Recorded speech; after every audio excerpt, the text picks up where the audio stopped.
এই শীতের রাতে তোমার পাড়ায় অনেক পাগল আছে, অনেক এতিম আছে, বিধবা মা আছে, অনেক গরিব মানুষ কম্বল কিনতে পারে না, অনেক অসুস্থ মানুষ চিকিৎসা করাতে পারে না।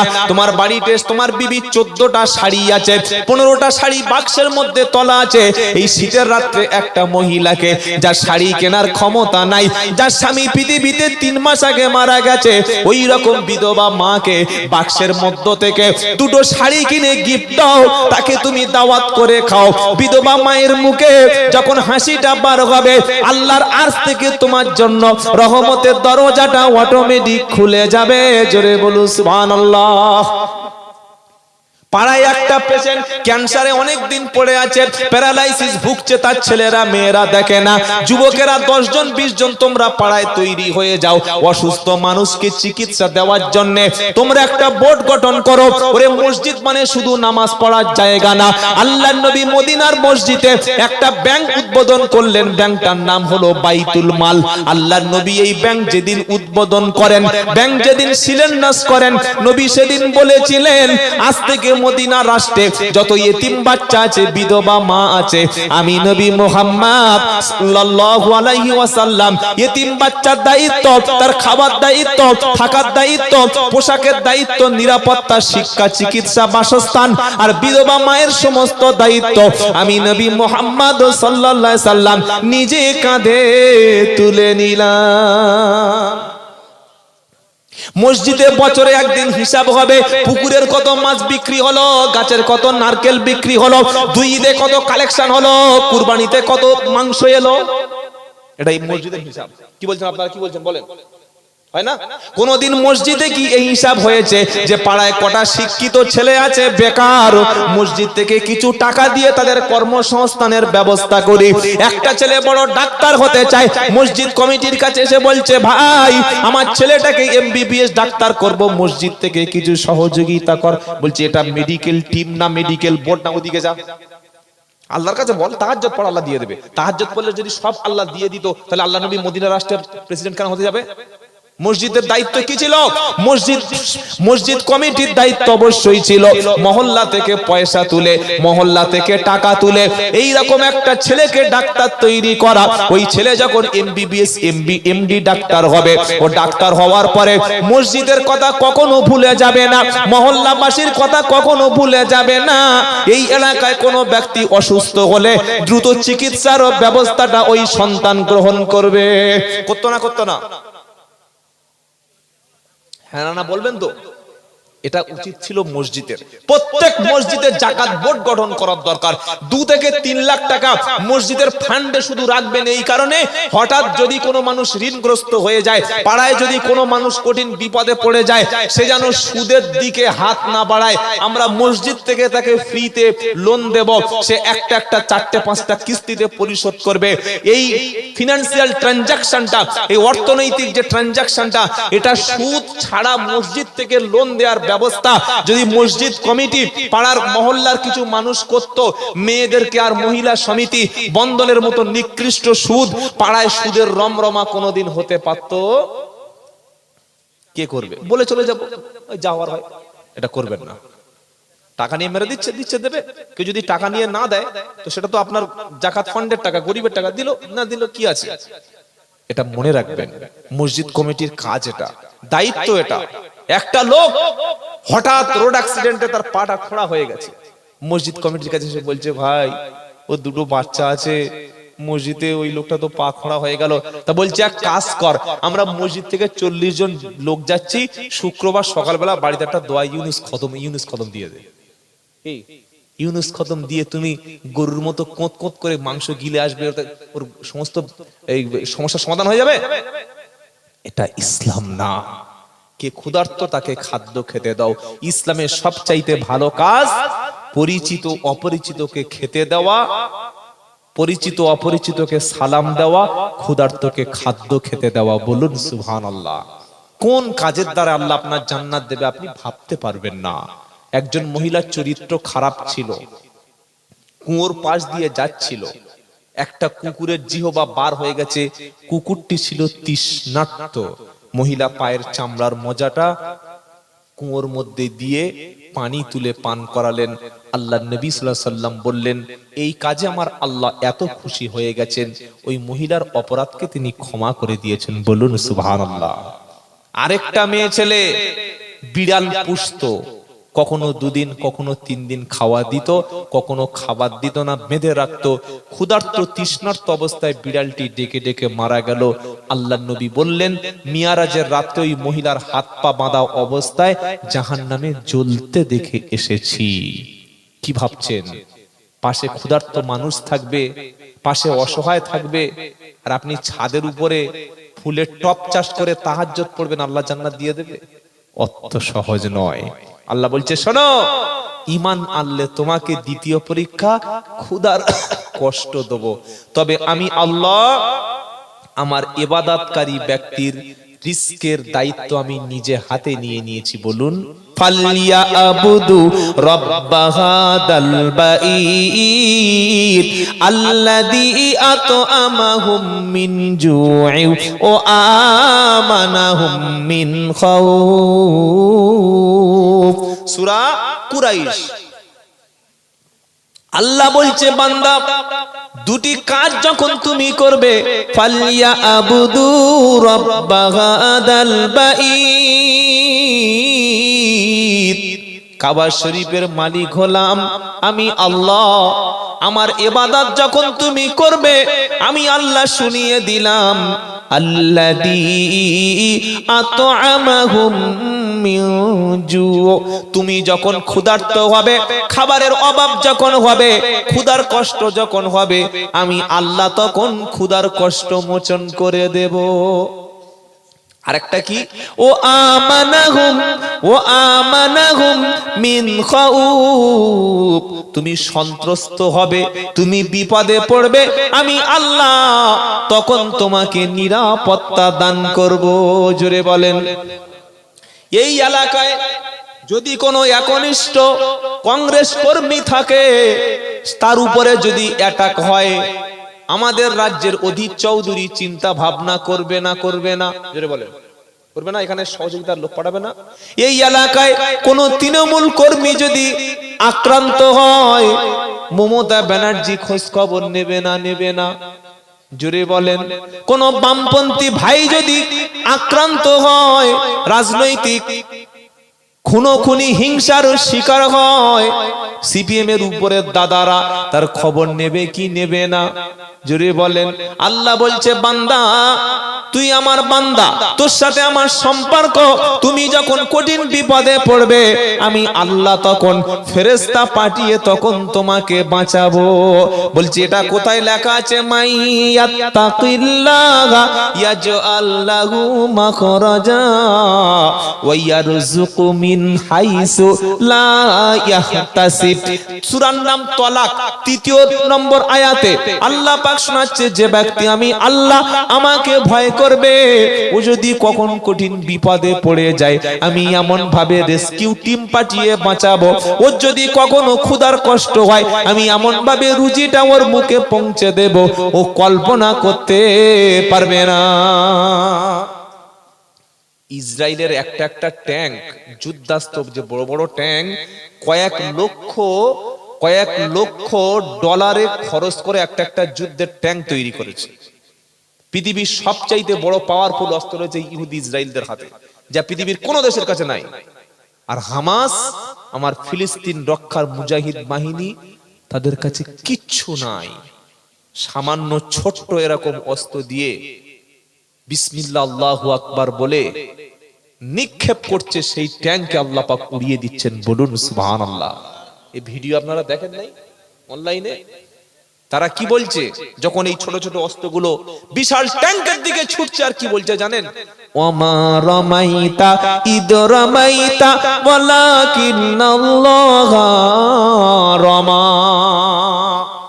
এই আয়াতটা কখন নাজিল হলো, কেন নাজিল হলো? আল্লাহর নবী মক্কায় যখন 13 বছর দাওয়াত ও তাবলীগের কাজ করলেন, মক্কার মানুষগুলো নবীকে রাত্রেবেলা হত্যার জন্য প্ল্যান করলেন। জিব্রাইলকে দিয়ে আল্লাহ নবীকে অ্যালার্ট করলেন, নবী মক্কায় আপনার জন্য থাকা সেফটি হবে না, আপনি দ্রুত মদিনার দিকে চলে যান। নবী উঠলেন, আবু বকরকে সাথী করে নিলেন। রাত্রেবেলা জেগে উঠে নবী দেখছেন চতুর্দিকে 100 মতো ছেলেরা, দুশমনেরা প্রত্যেকে হাতের সঙ্গে হাত দিয়ে একদম সারিবদ্ধ ভাবে দাঁড়িয়ে আছে, হাতে প্রত্যেকের তরবারি। যে মুহাম্মদ বলুন সাল্লাল্লাহু আলাইহি ওয়াসাল্লাম তিনি কোন পথে বার হয় আমরা দেখব। আল্লাহ পাকের হাবিব বলছেন, আল্লাহ আপনি তোমাকে মক্কা থেকে মদিনায় যাওয়ার নির্দেশ দিয়েছেন, কিন্তু অবস্থা তো আমার প্রতিকূল, অবস্থা তো আমার বিপক্ষে, আমি একা, আমার কাছে অস্ত্র তেমন নাই, এরা তো 100 জন, পালাবো কোন দিক, যাবো কোত্থেকে?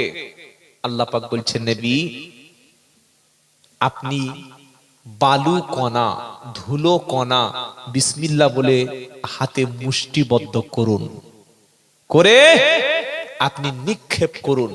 যখন নবী নিক্ষেপ করলেন, ওই বালু কণা প্রত্যেক শত্রুর চোখের মধ্যে এমন ভাবে গেড়ে গেল, তারা নিজেদের চোখ নিয়ে পরিষ্কার করতে লাগলো। সেই সুযোগে আল্লাহ পাক আল্লাহর নবীকে বার করে দিলেন। বলুন সুবহানাল্লাহ। আল্লাহ বলছে, হাবিব আপনি নিক্ষেপ করেননি, নিক্ষেপ আমার আল্লাহ করিয়েছেন। বলুন সুবহানাল্লাহ। এ মুসলমান, আল্লাহর উপরে ভরসা করো, আল্লাহ জালিমদেরকে ছেড়ে দেবেন না, দ্রুত অ্যাকশন নেবেন। তবে আমাদের সবাইকে এক থাকতে হবে। এক থাকবো ইনশাআল্লাহ, এক থাকবো ইনশাআল্লাহ। কে তাবলীগ, কে ফুরফুরা, কে আহলে হাদিস, কে বেরেলি, লামোজাহাবি, এই সব ঝামেলায় না জড়িয়ে প্রত্যেকের টার্গেট থাকবে আমার কলেমা পড়া ভাই কিভাবে দিন পাবে, কিভাবে ইসলাম পাবে, ঘরে ঘরে কিভাবে মানুষ দিনের মধ্যে ফিরে আসবে, আমরা কিভাবে মসজিদমুখী হব, সমাজে অন্যায় কিভাবে দূর হবে, আমরা এটাই ভাববো। বলুন ইনশাআল্লাহ। এখনো পর্যন্ত কিছু মানুষ আমাদের নিজেদের মধ্যে ফিতনা ছড়ায় যে আমার দলটা জান্নাতি, বাদবাকি সব জাহান্নামী। বলছে না, বলে না? সব বলো না বাবা।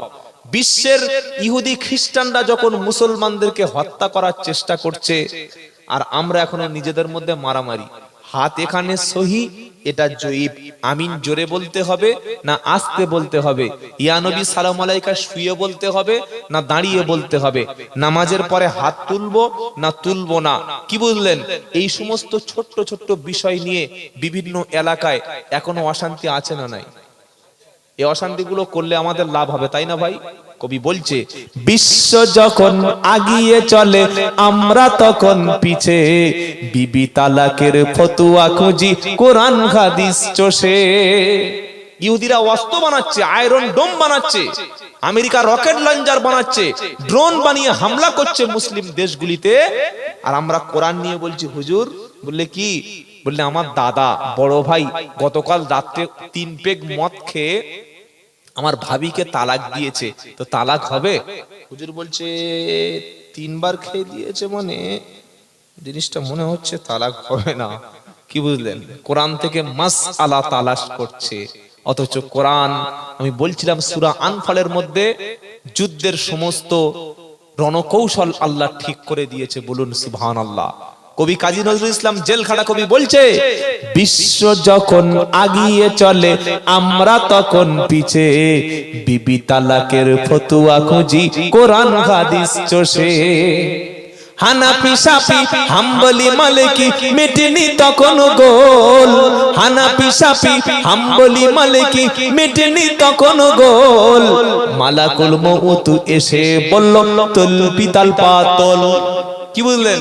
হানাফি শাফি হাম্বলি খুব চলছে, হানাফি শাফি হাম্বলি মালিকি মেটেনি তখন গোল, মালাকুল মউত এসে বলল তুল পিতাল পাতল, তুল পিতাল পাতল। অনেক লড়াই করেছিস, চলে বচল আল্লাহর কাছে চল। পৃথিবীর ইহুদিরা তারা মুসলমান মারার, ইমানদার মারার ষড়যন্ত্র করছে, আর আমরা কোরআন থেকে খুঁজে খুঁজে খুঁজে খুঁজে খুঁজে খুঁজে তাবিজ আবিষ্কার করছি। কি তাবিজ? কোন তাবিজ দিলে স্বামী স্ত্রী বশীকরণ করা যায়, কোন তাবিজ দিলে, কি বুঝলেন, বাড়িতে জিন বন্ধ করা যায়। আল্লাহি, আল্লাহর কসম করে বলছি, কোরআন শুধুমাত্র তাবিজের কোনো কিতাব নয়। কোরআন এসেছে বিশ্ববাসী থেকে, পৃথিবী থেকে অন্যায় দূর করে শান্তি প্রতিষ্ঠা করার জন্য, সমাজে আল্লাহর আইন প্রতিষ্ঠার জন্য কিতাব এসেছে। বলুন সুবহানাল্লাহ। সকলে কোরআন শিখবো ইনশাআল্লাহ। বলেন কিয়ামতের দিন আল্লাহ ইমানদার ব্যক্তিদেরকে সেদিন তিনি ডাকবে, ডেকে বলবে ইয়া ইবাদি লা খাউফুন আলাইকুমুল ইয়াউম ওয়ালা আনতুম তাহজানুন। মোবাইলটা পকেট থেকে বার হয়ে চলে গেল নাকি? ইয়া ইবাদি লা খাউফুন আলাইকুমুল ইয়াউম, 25 পারা 13 পৃষ্ঠা 5 নম্বর লাইনের 68 নম্বর আয়াত, সূরার নাম যুখরুফ। আল্লাহ বলবে হে আমার বান্দা, আজ কিয়ামতের দিন তোদের কোনো ভয় নাই, কিয়ামতের দিন তোদের কোনো চিন্তা নাই। সবাই বলবে আল্লাহ আমরা আপনার বান্দা। আল্লাহ বলবে আমার কোন কোন বান্দার ভয় নাই? তাদের দুটো কোয়ালিটি। প্রথম হলো আল্লাযীনা আমানু বিআয়াতিনা ওয়া কানু মুসলিমিন, যারা কোরআন পড়েছে, কোরআন বুঝেছে, কোরআনের উপর ঈমান এনেছে, মুসলমান হয়ে যারা কবরে গেছে, ওদের কোনো ভয় নাই। মুসলমান হয়ে কবরে যাব ইনশাআল্লাহ, মুসলমান হয়ে কবরে যাব। মুসলমান হওয়ার প্রথম শর্ত হলো তোমাকে পড়াশোনা করতে হবে। আল্লাহ পাক তার হাবিবকে যখন কোরআন শোনাচ্ছিলেন, কোরআনের প্রথম টার্গেটটা ছিল এডুকেশন। ইকরা বিসমি রাব্বিকাল্লাযী খালাক, খালাকাল ইনসানা মিন আলাক, ইকরা ওয়া রাব্বুকাল আকরাম আল্লাযী আল্লামা বিল কলম আল্লামাল ইনসানা মা লাম ইয়ালাম। এটা 30 পারা সূরা আলাকের প্রথম 5টি আয়াত। নবীর মাক্কি জিন্দেগিতে হেরা গুহার মধ্যে আল্লাহর নবী বসে আছেন, তখন কোরআনের কোন অংশ নবীর কাছে আসেনি। জীবনের প্রথম কোরআনের অংশ আমার নবীর কাছে জিব্রাইল এসে শোনালো। সেটা প্রথম ছিল শিক্ষা। প্রথম কি ছিল? এডুকেশন। ইসলাম শুরু হচ্ছে এডুকেশন দিয়ে। ইকরা ইকরা ইকরা, নবী আপনি পড়ুন। নবী বললেন মা আনা বিকারিন, আমি তো পড়াশোনা জানি না, আমি তো পড়তে জানি না। 3 বার যখন জিব্রাইল বললেন, নবী বললেন পড়াশোনা কি আমি বুঝি না। জিব্রাইল আলাইহিস সালাম নবীকে খুব ভালো করে আলিঙ্গন করলেন। আমার নবীর জবান থেকে আল্লাহ সূরা আলাকের 5টি আয়াত তখন উচ্চারণ করিয়ে নিল। ঘটনা সবাই জানি। কেন বলছি? শিক্ষার দরকার। শিক্ষা ছাড়া আগাতে পারবেন না, সম্ভব নয়। পৃথিবীর সবাই এগিয়ে যাচ্ছে, সব জাতি এগিয়ে চলে গেছে, তুমি এখনো পিছনের দিকে পড়ে আছো। এইটা বলার পরে কবি কি বলছে? বিশ্ব যখন আগিয়ে চলে আমরা তখন পিছে, বিবি তালাকের ফতুয়া খুঁজি কোরআন হাদিস চষে। বাইরের দিকে বাড়িয়া চলিয়াছি যত, ভিতরের দিকে তত। আর বাইরের দিকে বাড়িয়া চলিয়াছি, ভিতরের দিকে তত। আমরা শুধু বেড়ে চলেছি গরু ছাগলের মতো। বলছে কটা ছেলে রে ভাই? বলছে 6টা। মেয়ে কটা? 3টে। মাশাআল্লাহ। ছেলেগুলো পড়াশোনা জানে? বলছে না না, পড়াশোনা শিখে কি হবে? আমার 30 বিঘে জমি আছে, 5 জনের নামে ভাগ করে দেবো, বসে বসে খাবে, হয়ে গেল, ব্যাস শেষ। এটা মুসলমানের কোনো কাজ নয়। জমি বিক্রি করে সন্তানকে স্কুলে, বড় স্কুলে ভর্তি করেন, জমি বিক্রি করে সন্তানকে যোগ্য আলেম করবেন, জমি বিক্রি করে সন্তানকে বড় ইনস্টিটিউটে ভর্তি করবেন। ইনশাআল্লাহ বলেন তো দেখি ভাই, বলেন ইনশাআল্লাহ। খাওয়া হবে না মুসলমানের, কিন্তু শিক্ষা থাকবে মুসলমানের মধ্যে। আজকের মুসলমানের মধ্যে সবচাইতে বেশি ভিক্ষুক। কথাটা ঠিক বলছি না ভুল বলছি? ট্রেনে যান, বাসে যান, বর্ধমানে যান, শক্তিগড়ে যান, আপনার ডানকুনিতে চলে যান, তারকেশ্বরে চলে যান, আপনার বড় বড় বড় বড় পাবলিক বড় বড় যেখানে সিটি সেখানে চলে যান। লা ইলাহা ইল্লাল্লাহ, মাদুদে ভিক্ষা দাও। কই এইটা তো অন্য কোন জাতির মধ্যে এতটা পাওয়া যায় না।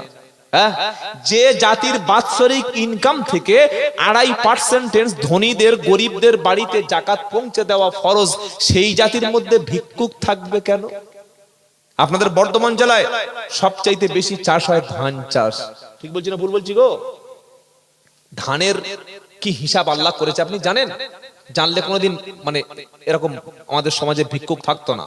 আল্লাহ বলছে বান্দা শোনো, আমি আল্লাহ আসমান থেকে পানি বর্ষণ করেছি, তাই তুমি চাষ করেছো। আমি ইচ্ছা করলে পানি বন্ধ করে দিতে পারতাম। তুমি যেদিন জমিন থেকে ফসল কাটবে, 10 বস্তা ধান যদি তোমার হয়, 9 বস্তা তুমি নিজেই ভক্ষণ করবে, বাকি 1 বস্তাটা ওটা কিন্তু তোমার কি? আসতে বললেন কেন? তোমার নয়। গরিব যেখানে, মিসকিন যেখানে, এতিম যেখানে, অসহায় যেখানে, দুস্থ যেখানে, সেখানে ওই 9 বস্তা তোমার থাকবে। 1 বস্তা ওই ধান যেদিন তুলবে, সেদিন তুমি গরিবের বাড়ি শিক্ষার জন্য, তার চিকিৎসার জন্য, তার খাবারের জন্য গরিব বিধবা এতিমকে দিয়ে আসবে। বলুন তো, যত ব্যক্তি ধান চাষ করে, ধান যেদিন জমি থেকে ওঠে, 10 বস্তার মধ্যে 9 বস্তা নিজে খায়, 1 বস্তা গরিবকে দেয়, না পুরো 10 বস্তা নিজের গোলায় তুলে নেয়? হ্যাঁ, সব তুলে নেয়। আর মাদ্রাসাওয়ালারা যদি বলে, বাবা আল্লাহ তো তোমার ধান দিয়েছে, ধানের জাকাতকে আরবিতে ওষুধ বলে, তো ওষুধ দাও। বলে হুজুর ধান ভালো হয়নি। তো বলছে একদম ভালো হয়নি? বলছে না, সব মরে গেছে। তো বলে কিছুটা দাও। বলে দাঁড়ান দিচ্ছি। বলে উপরে উঠে সে আগড়া চিটেগুলো বেছে বেছে 10 কেজি নিয়ে হুজুরের মাথায় তুলে দিয়েছে। বুঝতে পারছেন কি অবস্থা? আল্লাহ বলছে, বান্দারে, তোকে আসমানের পানি থেকে যখন ধান দিয়েছি, আল্লাযী জাআলা লাকুমুল আরদা ফিরাশাও ওয়াস সামাআ বিনাআ ওয়া আনজালা মিনাস সামাই মাআন ফাআখরাজা বিহি মিনাস সামারাতি রিজকাল লাকুম। আমি আল্লাহ জমিনকে বানিয়েছি বিছানা, আসমানকে বানিয়েছি ছাদ, আসমান থেকে বৃষ্টিটা বর্ষণ করেছি, বৃষ্টি পানি থেকে তুমি ফসল ফলালে, তাই আমি আল্লাহ তোমার রুজিতে বরকত দিয়েছি। বর্ষার ধান যদি তোমার হয়, এখানে জাকাতের হিসাব হবে 10 বস্তায় 1 বস্তা। বান্দা, তুমি যখন গরমের চাষ করবে, শ্যালো থেকে পানি তুলে খরচ তোমার হবে, ওষুধ মারবে, বিষ মারবে, খরচ তোমার হবে, লেবারে বেশি খরচ হবে, তখন তোকে 10 বস্তায় 1 বস্তা গরিবকে দিতে হবে না বান্দা। 20 বস্তা যখন হবে, 20 বস্তার মধ্যে 19 বস্তা তোমার, 1 বস্তা কিন্তু ওটা গরিবের। জোরে বলো। ধানের জাকাত দেবেন না, জমি সব দখল হয়ে যাবে। আগে কারোর নামে জমি ছিল না। 1937 সালের আগে, আমাদের দেশ স্বাধীন হওয়ার আগে ছিল জমিদার। আপনারা কি বলছেন বলেন? জমিদারি প্রথা ছিল। আর আমাদের বাপ দাদারা, ঠাকুরদারা, সাধারণ মানুষ ছিল জমিদারদের গোলাম। কথা বুঝতে পারছেন? এখন যেমন আব্দুলের নামে 5 বিঘে, এই ভাইয়ের নামে আপনার কত কত আছে? কিছু নাই। এই দেখো গো কি অবস্থা, কিছু নেই, ঘরও নেই। তাহলে বলে কিছু নেই, বাপের নামে আছে। সেই বাপের নামে তো কিছু আছে। কিন্তু 1937 সালের আগে বাপের নামে দাদু, যে জমিদার সে জমিদার, তার নামে সব জমি, পুরো রায়নাটা জমিদারের নামে, আর সাধারণ মানুষ গোলামি করত। এটাই ছিল জমিদারি প্রথা। এটা ইসলাম ধ্বংস করেছে। এটা দেশের আইন বলল না, এ প্রথা চলতে পারে না। সে গরিব, সে অসহায় হতে পারে, কিন্তু তার নামে বাস্তু জমি তো থাকবে। যারা যুবক বসে আছো, যারা মেয়ের বাপ বসে আছে, শোনো, তুমি হজ করতে পারো, নামাজ পড়তে পারো, দাড়ি রাখতে পারো, মেয়েকে যদি জমির অংশ না দাও, বোনকে যদি জমির অংশ থেকে ঠকাও, তোমার ছোট ভাইকে যদি বাপের সম্পত্তি থেকে বঞ্চিত করো, আল্লাহ জান্নাত তোমার জন্য বঞ্চিত হয়ে যাবে। কথাটা লিখে রেখে দিও। কত বড় বড় হাজী সাহেব, কত বড় বড় বক্তা সাহেব, বড় বড় নামাজি, মেয়ের জমি দেয়নি, বোনের জমি মেরে দিয়েছে, ছোট ভাইয়ের জমি মেরে দিয়েছে। এলাকায় এরকম ভালো মানুষ আছে না নাই? আছে? যদি বোনের জমি অংশ ফাঁকি দেন, যদি মেয়ের জমিকে ফাঁকি দিয়ে থাকেন, আমি আব্দুল্লাহ জুবাইর আপনার হাতে ধরে বলে যাচ্ছি, কাল সকালবেলা কোর্টে গিয়ে বোনকে ডেকে নিয়ে যে অংশটুকু বোনকে বঞ্চিত করেছেন, সকাল সকাল কালকে বোনের নামে জমি দিয়ে দেবেন। ছোট ভাইকে যেটা বঞ্চিত করেছেন দিয়ে দেবেন, মেয়েকে যে জমি অংশ থেকে বঞ্চিত করেছেন দিয়ে দেবেন। যদি দিতে পারেন তবে আল্লাহর কাছে ক্ষমা পাবেন। নামাজ, রোজা, হজ, যাকাত, তাসবিহ, তাহলিল, জিকির, এগুলো 2-4টে যদি মিস হয়ে যায় আল্লাহ ক্ষমা করবে।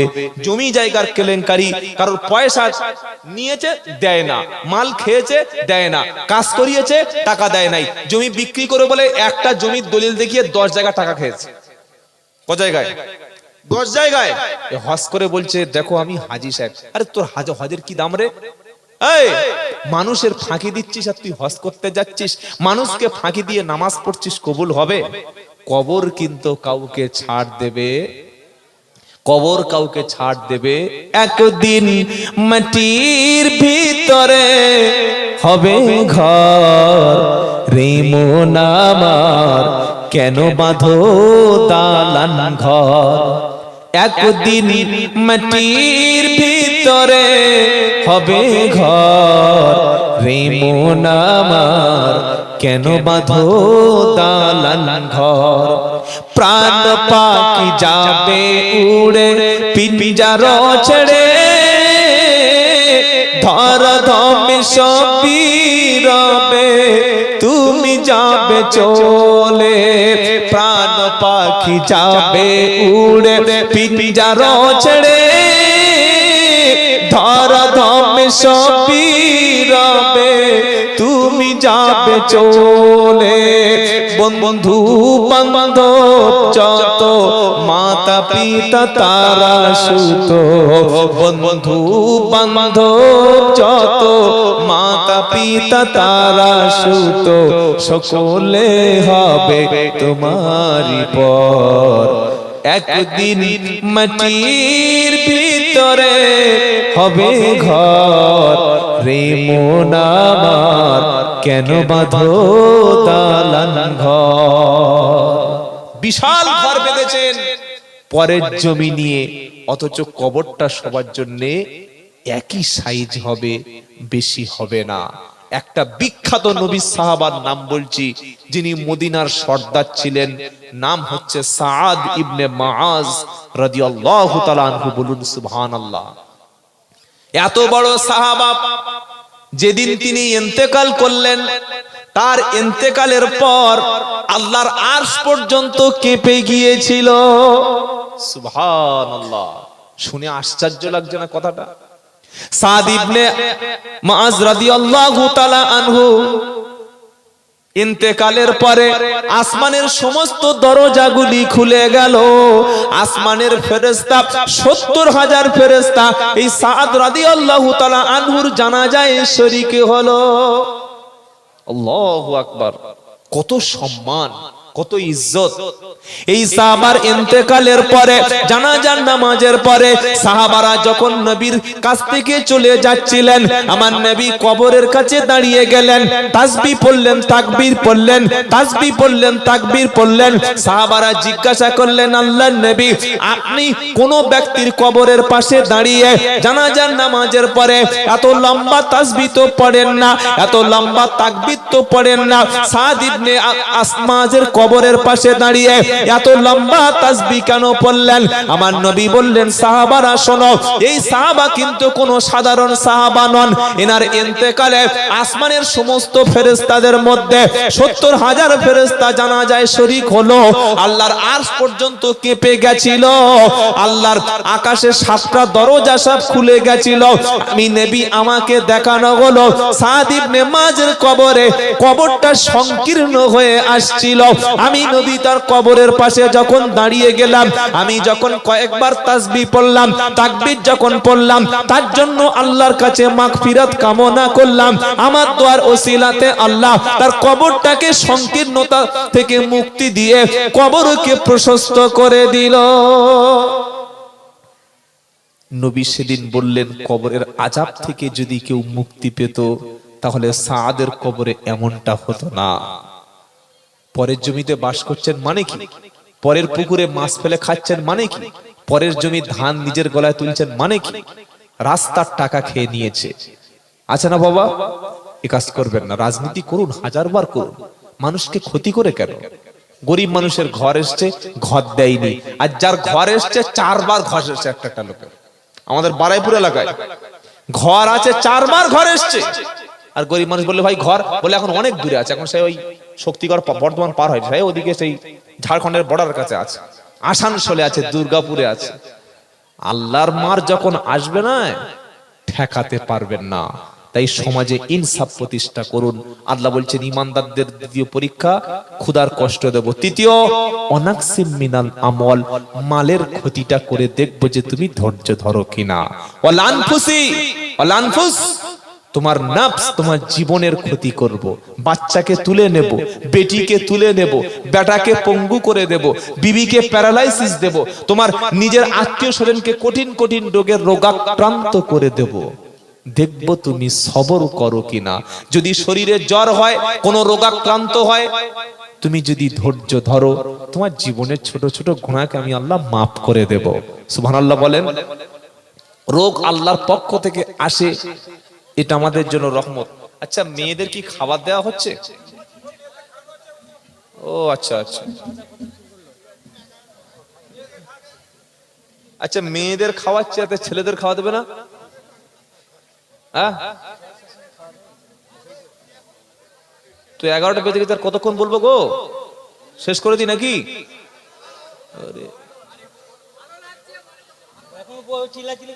শোনার কোনো শেষ নাই, মার খাওয়ার কোনো বয়স নাই। কি বুঝলেন? কত শুনবেন বাবা, শোনার শেষ নাই। যে কটা কথা শুনেছি, আল্লাহ যেন আগে আমার মতো নগণ্যকে আমল করার তৌফিক দেন, বলুন আমিন। আমল করবো ইনশাআল্লাহ, করব। নামাজ পড়বো ইনশাআল্লাহ, পড়বো। ফিলিস্তিনিদের জন্য আমি দুটো কথা বলে যাচ্ছি। নাম্বার এক, আমরা এখান থেকে ফিলিস্তিনে যাব এটা সম্ভব না। আর আমরা যে রাষ্ট্রে বাস করি, রাষ্ট্রের আইনও আমরা মানতে বাধ্য, সংবিধান মানতে বাধ্য। তারপরেও বলি, আমরা এখান থেকে কোনো পরমাণু বোম পাঠাতে পারবো না, আয়রন ড্রোম পাঠাতে পারবো না, এখান থেকে কোনো কিছু নিক্ষেপ করতে পারবো না। কিন্তু একটা জিনিস তো আল্লাহ মুমিনদের দিয়েছে, সেটা সবচাইতে বড় অস্ত্র, তার নাম হচ্ছে দোয়া। সবচাইতে বড় অস্ত্রের নাম দোয়া। এই মানুষের ভাগ্য পরিবর্তন পর্যন্ত দোয়াই করে দিতে পারে। সুবহানাল্লাহ বললেন না? আল্লাহর নবী বললেন, তোমার ভাগ্য কিছুতেই পরিবর্তন হবে না, তবে যদি দোয়া কখনো বাই চান্স কবুল হয়ে যায়, তোমার তাকদীরকে আল্লাহ পরিবর্তনও করে দিতে পারে। সুবহানাল্লাহ, এত পাওয়ার।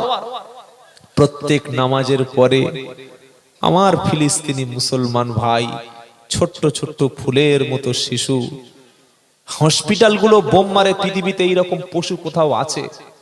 পানি বন্ধ করে দেয়, এরকম কাজ কোনোদিন পৃথিবীর কোনো কাফের করেছে? করেনি। বিদ্যুৎ নাই, চিকিৎসা নাই, কিচ্ছু নাই। পুরো 22 লক্ষ ফিলিস্তিনি মুসলমান পৃথিবী থেকে বিচ্ছিন্ন, ইন্টারনেট পর্যন্ত বিচ্ছিন্ন করে দিয়েছে। আল্লাহু আকবার। তারা শহীদ হচ্ছে। মা বাচ্চাকে রক্তাক্ত অবস্থায় দাফন করে দিয়ে মা হাসছে আর বলছে আলহামদুলিল্লাহ। সাংবাদিকরা বলছে, এটা কি হলো? বাচ্চা মারা গেল তো ইন্না লিল্লাহ বলতে হয়, আলহামদুলিল্লাহ বলছেন। মা বলছে, শোনো, পৃথিবীর 200 কোটি মুসলমান ভেবেছিলাম তারা আগিয়ে এসে বাইতুল মুকাদ্দাসের সম্মান রক্ষা করবে, কিন্তু মুসলমানরা নিজেদের বাচ্চা নিয়ে, বিবি নিয়ে নিজেদের জীবনটা বাঁচাতে বেশি ব্যস্ত। আমরা তো বাইতুল মুকাদ্দাসের পাশের বাসিন্দা। বাইতুল মুকাদ্দাস মুসলমানদের প্রথম কিবলা, বাঁচানোর হকদার তো আমরা।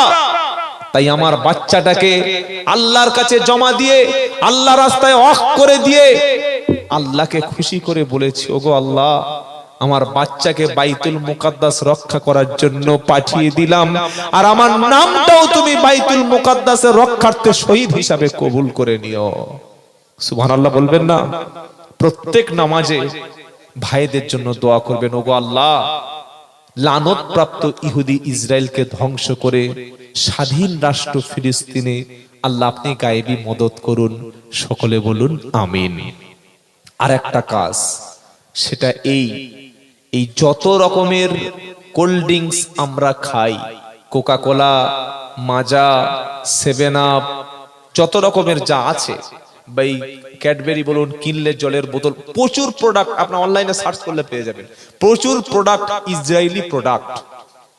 ওরা এত ধূর্ত, এত চালাক, গোটা পৃথিবীব্যাপী ওদের বিজনেস রয়েছে, অবাক হয়ে যাবেন। আমরা 30 টাকা দিয়ে ছোট্ট একটা স্প্রাইট কিনলাম, 7 আপ কিনলাম, কোল্ড ড্রিঙ্কস কিনলাম। এই 30 টাকার মধ্যে 13 থেকে 14 টাকা কিন্তু ইসরায়েলের হাতে তার লাভের অংশ চলে যাচ্ছে। সেই টাকা দিয়ে মেশিন কিনছে, বোম তৈরি করছে, বারুদ তৈরি করছে। আপনি কোল্ড ড্রিঙ্কস খাচ্ছেন, আপনি কোকা-কোলা খাচ্ছেন, আপনি 7 আপ খাচ্ছেন, তার লাভের অংশটুকু কিন্তু পক্ষান্তরে আপনার ফিলিস্তিনি ভাইদের মারার জন্য তাদের সহযোগিতা করছেন। এখানে বসে আজ থেকে কি শপথ নেব, যত রকমের কোল্ড ড্রিঙ্কস আছে, যত রকমের ইসরায়েলি প্রোডাক্ট আছে, আজ থেকে আমরা হারাম করে দিলাম। ইনশাআল্লাহ বলেন, ইনশাআল্লাহ বলেন। হাত তুলে সকলে বলুন, এই ইসরায়েলি প্রোডাক্ট, কোল্ড ড্রিঙ্কস বলেন, কিনলে জলের বোতল বলুন, যত রকমের ইসরায়েলি প্রোডাক্ট আজ থেকে মৃত্যু পর্যন্ত আমরা ভক্ষণ করব না। কারা কারা রাজি আছেন দু হাত তুলে দেখান, নারায়ে তাকবীর। হাত রাখেন। আমাদের দেশীয় প্রোডাক্ট গুলো ব্যবহার করবেন। দেশটা সবার আগে, দেশ বাঁচলে আমরা বাঁচবো। ইন্ডিয়ান প্রোডাক্ট আমরা ব্যবহার করব, বলুন ইনশাআল্লাহ।